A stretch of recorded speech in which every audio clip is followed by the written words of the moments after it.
Bismillahirrahmanirrahim. Assalamualaikum warahmatullahi wabarakatuh. Bismillahirrahmanirrahim. La haula wala quwwata illa billahil aliyyil azim. Ngaji kali ini adalah pembahasan tentang perbedaan persepsi atas ketuhanan karena dari adanya beragam madhab. Dan ini disampaikan atau dipaparkan oleh Buya Syakur. Untuk lebih jelasnya, seperti biasa, mari kita simak bersama paparannya. Semoga bermanfaat dan dapat tentunya menambah pengetahuan kita semuanya. Itu saja sedikit sebagai ulasan di awal ngaji kita kali ini. Terima kasih. Wassalamualaikum warahmatullahi wabarakatuh. Kita umat Islam sebagai umat Kanjeng Nabi Muhammad. Al-Qur'annya sama, nabinya sama, agamanya sama. Tetapi Tuhan kita dalam pikiran kita sama enggak?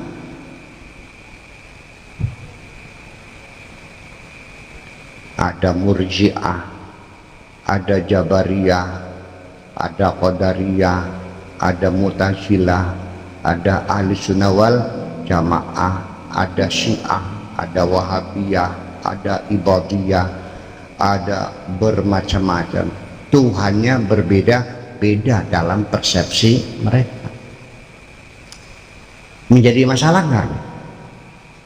Menjadi masalah. Saling bunuh-membunuh sih. Iya kan? Ya ini bagi kita sudah selesai mungkin. Ya sekarang mah gini aja deh. Ini kacamata mungkin nggak jadi sendiri. Dengan logika sederhana tidak mungkin jadi sendiri. Mesti ada yang buat dong. Betul nggak? Sederhana itu nggak usah mikir itu mah. Di meja ada kaca, berarti ada yang naruh nggak? Tadinya ada, sekarang yang ada yang ngambil nggak? Mungkin nggak hilang sendiri. Itu sudah sangat sederhana sekali. Tetapi siapa yang ngambil itu yang kita tidak tahu. Ini ada yang buat nggak? Yang buat siapa? Nggak tahu. Jadi sekalipun kita yakin ada yang membuat, tapi siapa yang membuat kita nggak tahu. Nah itulah makanya yang menjadi penghubung itu adalah Kanjeng Nabi Muhammad Sallallahu Alaihi Wasallam. Jadi bisanya tahu itu namanya Allah itu ya kan Kanjeng Nabi yang menyampaikan. Kalau bukan Nabi ya mungkin Tuhannya namanya lain.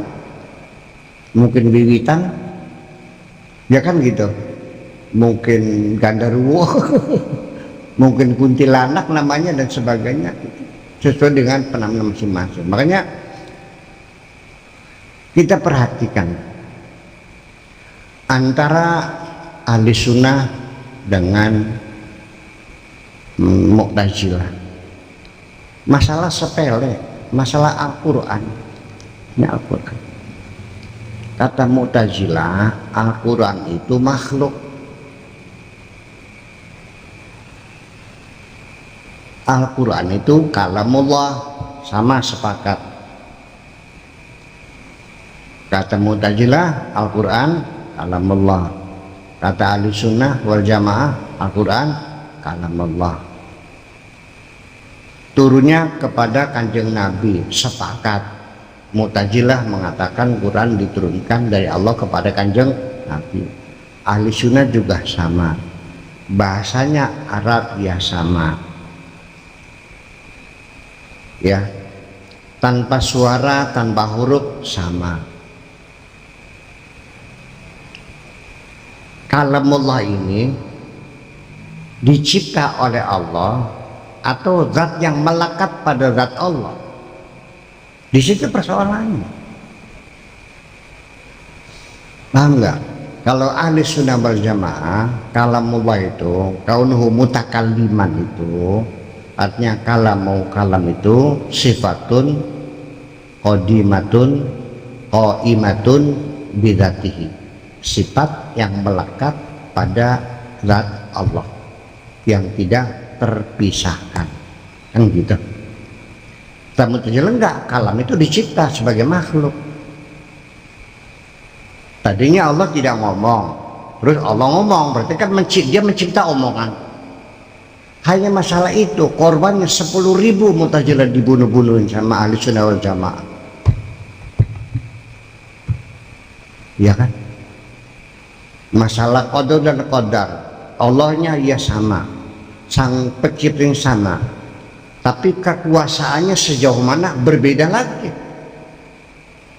Kalau kata Mu'tazilah, ya Allah sebatas mencipta manusia, lalu dilepas manusia itu diberi energi, diberi potensi, diberi kemampuan, diberi bakat, diberi keterampilan, ya, dengan anggota badan, tangan, kaki, ya, mata untuk melihat, hidung mencium, otak untuk berpikir, ya, dengan perasaan dan sebagainya sempurna, dilepas sudah, silakan.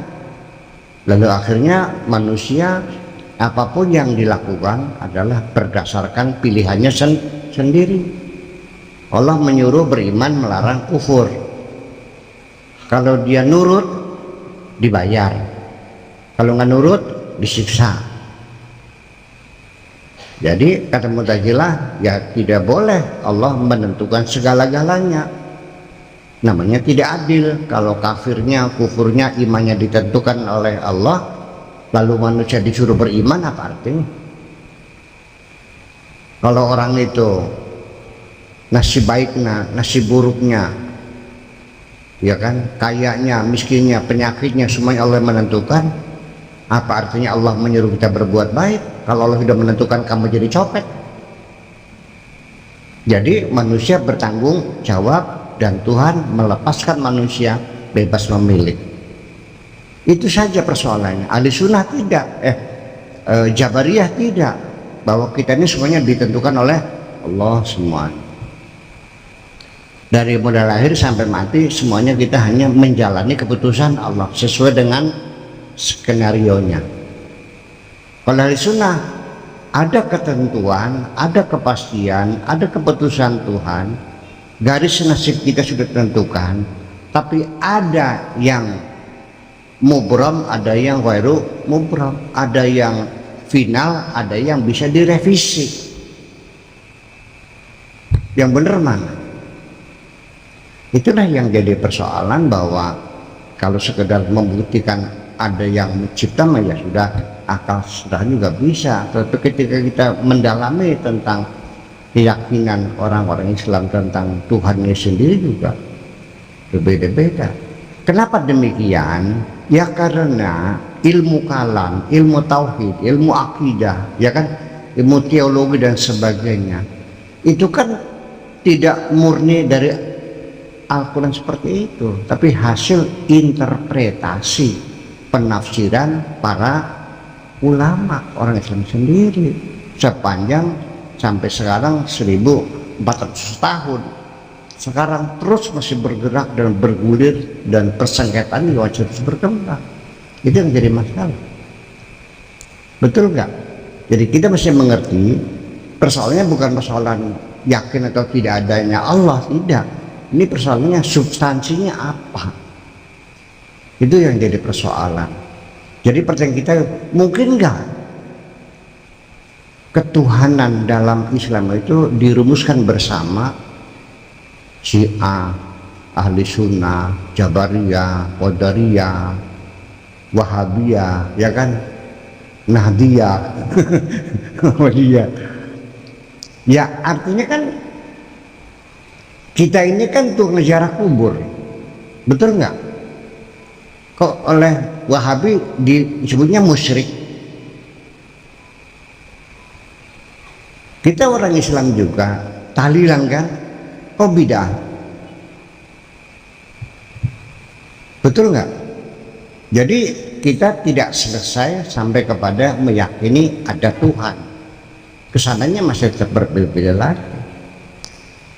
Andaikan kita melihat ke depan, semua mazhab hilang semua nih, Jabariyah, Qadariyah, Mu'tazilah, Syiah, Wahabi, habis semua, tinggal satu, Ahli Sunnah wal Jamaah. Setelah itu berbeda lagi enggak? Ada kino-kino lagi. Nah, kino A, kino B, kino C, hilang, tinggal kino A. Ya kan? Terus ada apa? Ada blok lagi, blok A, blok B, ya seterusnya. Nah, kesimpulan akhirnya gini kan, sudahlah kalau begitu ternyata kemajemukan itu adalah suatu keniscayaan yang tidak bisa dihindari. Ini realita. Jadi perdamaian yang kita idamkan bukan kesamaan, bukan kesepakatan, tapi menghargai perbedaan. Terima kasih.